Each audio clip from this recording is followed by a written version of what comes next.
4:42 a.m. April 2, 2025, a swarm of 15 ballistic missiles and more than 20 drones launched from Yemen hurtled toward the USS Harry S. Truman, a 100,000-ton 13 billion plus symbol of American naval dominance. It was more than an attack, it was a challenge, a direct strike at the heart of the American military presence in one of the most strategically important waterways on Earth. The enemy thought they could blind her, break her, sink her, but what followed was more than a defense, it was a lesson in modern warfare, a lesson that would echo across the oceans into the hallways of every military command in the world.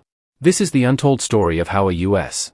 aircraft carrier survived the biggest drone and missile ambush in decades and responded with firepower, silence, and precision. Subscribe and follow along as we reveal military secrets. What happened when the ship was attacked? Let's discover the truth. April 1, 2025. The Red Sea lay calm beneath a cloudless sky. The USS Harry S. Truman, a 13 billion floating fortress, moved steadily through international waters, its crew unaware that within minutes they would face the most coordinated missile and drone assault on a U.S. carrier in decades. At exactly 4:42 a.m. alarms shattered the silence on the carrier's bridge. Dozens of red icons appeared on the radar display. At first it was chaos. The signatures were erratic. Some appeared to be high-altitude missiles, others skimming low across the sea surface. Then came the confirmation a full-scale multi-vector strike had been launched from northern Yemen. 15 medium-range ballistic missiles were en route, their trajectories arcing over the southern tip of the Arabian Peninsula. But that wasn't all. From the west and northwest, a swarm of over 20 unmanned aerial vehicles, many of them equipped with electronic jamming systems, began flooding the electromagnetic spectrum with noise and false targets. The bridge went red, not just metaphorically but physically, as red lighting kicked in and battle stations were called. The crew had trained for this, but no drill could ever replicate the sight of hostile warheads converging on your position from multiple directions, some diving from the stratosphere, others hugging the sea like ghosts. Lieutenant Commander Brian Hawkins, radar operations officer, described it later as a moment where time stopped 1 second. He said they were monitoring sea lanes.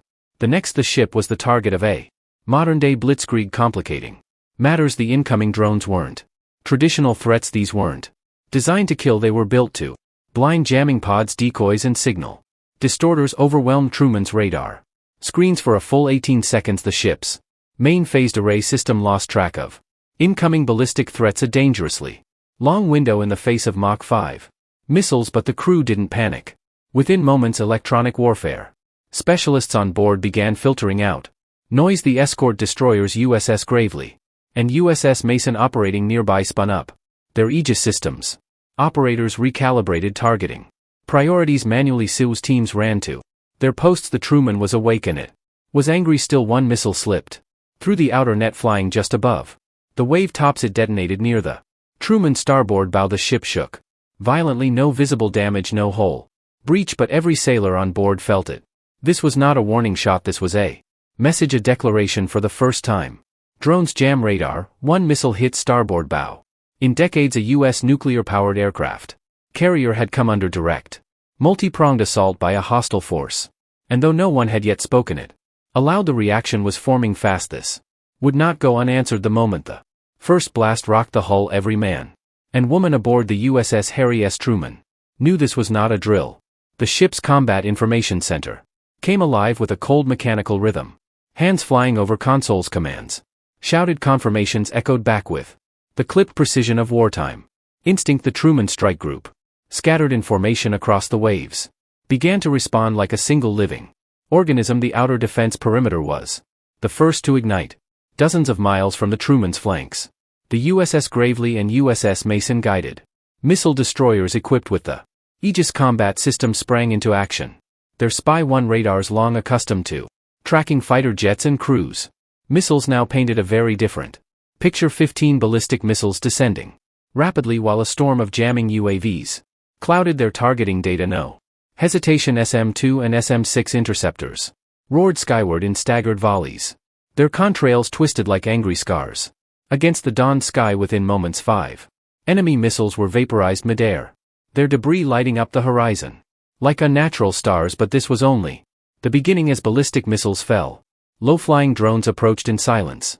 cloaked by sea clutter and flying below radar horizons. These were the real threat, not just in payload but in function. They were hunting Truman's blind spots. That's when the second layer of defense kicked in aboard the Truman.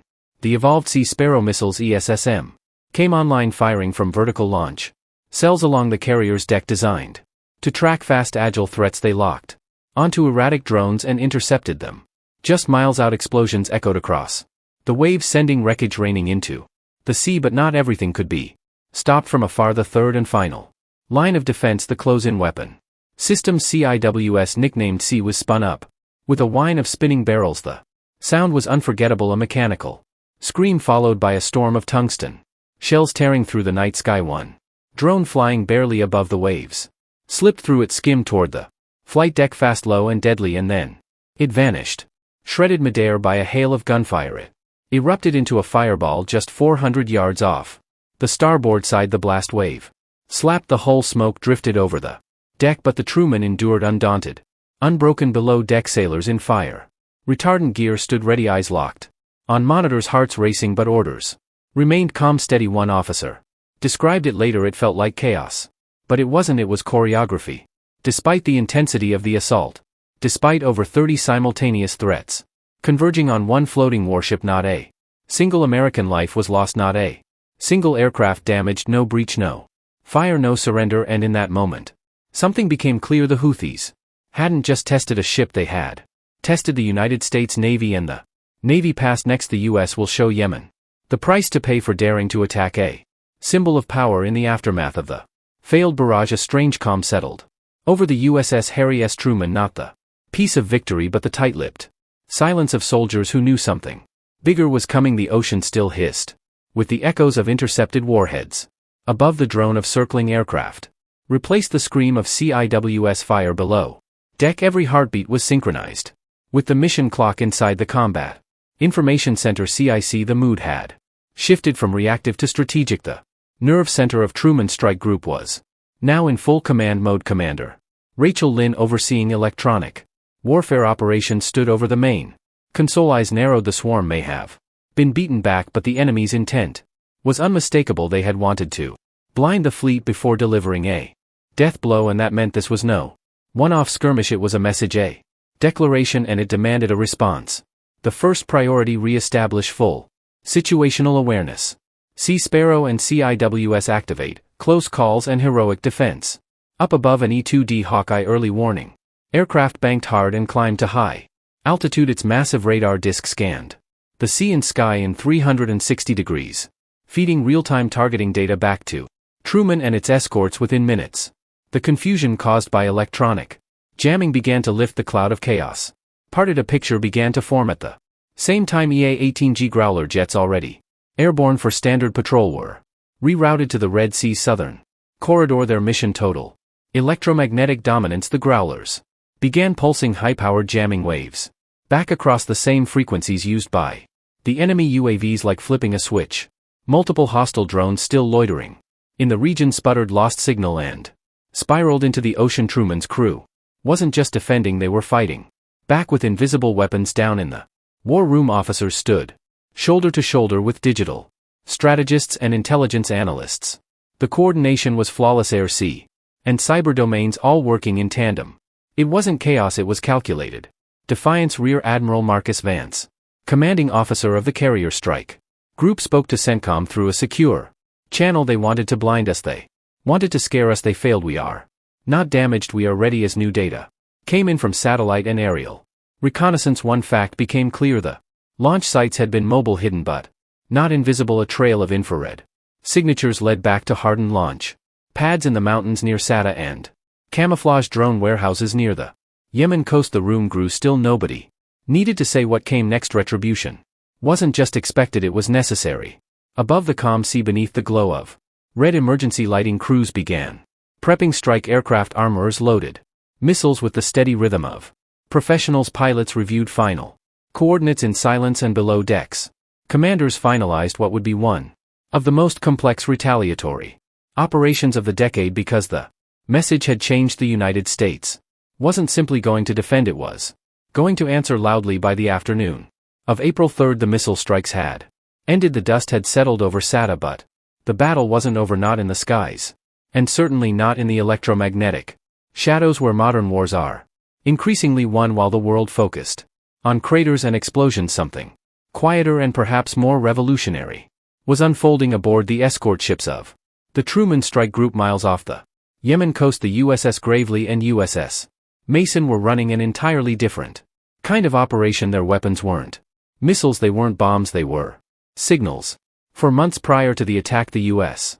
Navy had been testing an advanced doctrine of non-kinetic warfare using electronic and cyber tools to disable incoming threats without ever firing a shot. Now in real combat, the systems were being used in full. The ASLQ-32 electronic warfare suite, known among sailors as Slick 32, was the centerpiece of this invisible arsenal, as Houthi forces attempted to re-establish drone operations in the wake of the U.S. retaliation. Slick 32 began broadcasting powerful jamming waves, disrupting control links, frying GPS signals, and turning hostile UAVs into blind drifting wrecks. One by one the drones began falling. No smoke, no noise, just silence and impact. One sailor aboard the Mason later recalled, "You'd look at the radar and see them moving, then you'd watch them just stop, like someone unplugged the sky."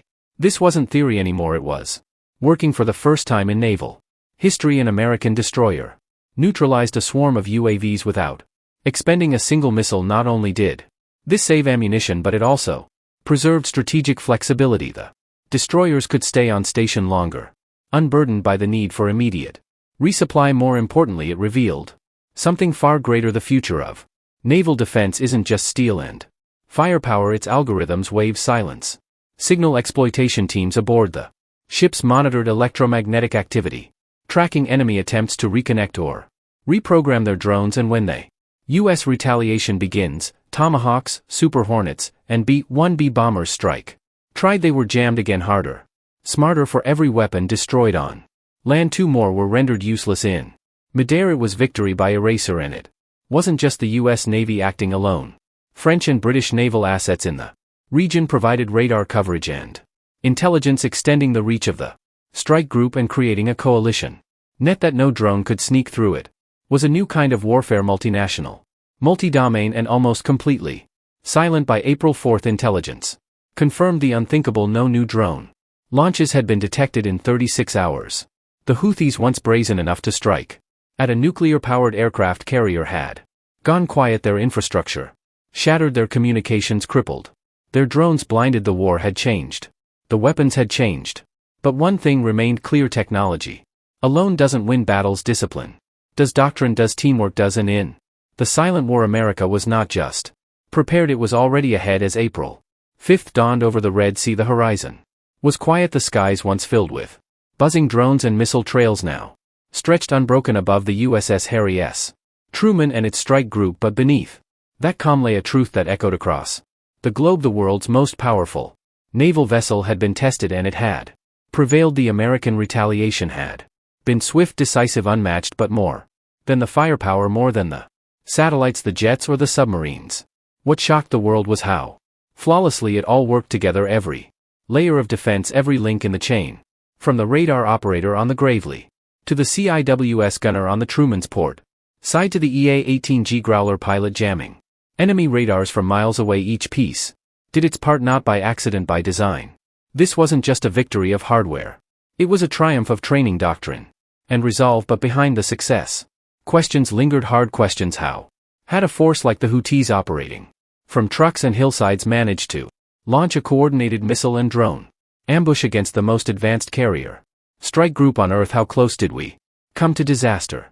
And what happens next time when the enemy is faster, smarter, or backed by a state sponsor with near-peer capabilities?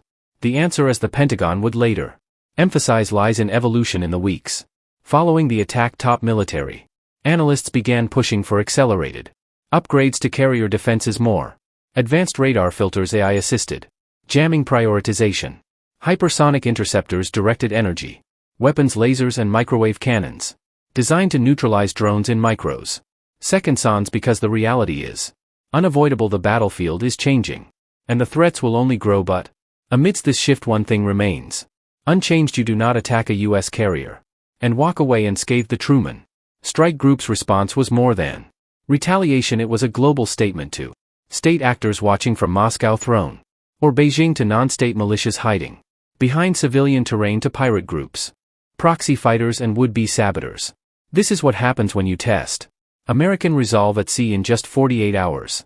An entire drone infrastructure had been dismantled, radar sites reduced to silence, launch teams scattered, a threat neutralized not only by missiles but by coordination, precision and overwhelming readiness. Rear Admiral Marcus Vance said it best in a closed-door briefing days later. They hit us to prove a point. We responded to remind the world we're still the ones who write the rules on water, and that message, it didn't just travel across the Red Sea, it traveled around the world in the face of overwhelming firepower and cutting-edge electronic warfare. The USS Harry S.